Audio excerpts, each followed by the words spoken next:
Hi, my name is Ileana, and today I'm going to be responding to Paul Lanier's debate on whether the United States should continue supporting Saudi Arabia in regards to the Yemen conflict. Paul takes the side of side B, which is that the United States should not continue supporting Saudi Arabia. I appreciate his response and agree with the side he has chosen. According to the Center for Strategic and International Studies, the United States has been providing aid to Saudi Arabia since 2015. This aid includes intelligence, military advice, and logistical support. Although none of the aid is directly combative, the United States still provides substantial support.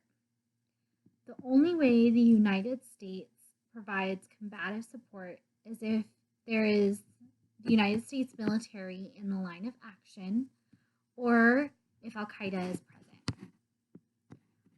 Paul mentions that the Saudi military, which was trained by the United States, is not following the standard rules of engagement, which is one of his key points as to why the United States should stop this aid. The Center for Strategic and International Studies calls the Saudi Arabian human rights violations are exacerbating the terrible conditions of Yemen's civil war, which is characterized as the worst humanitarian disaster in nearly 50 years. In this case, Paul has a good point. If the United States aid is not assisting in preventing further disease, but is actually exacerbating them, then the aid needs to either change or stop altogether.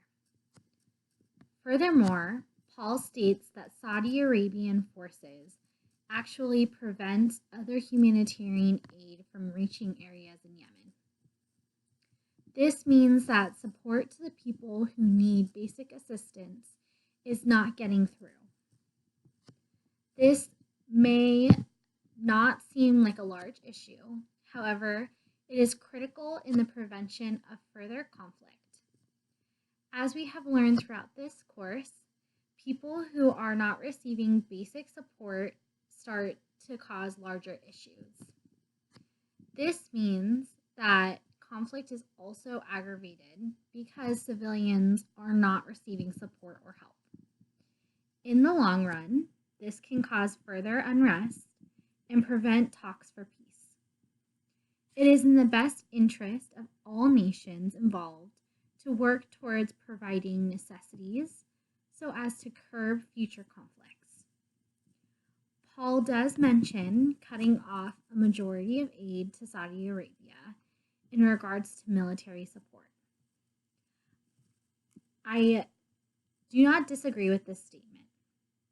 However, it cannot be done without providing at least the basic foundations for success.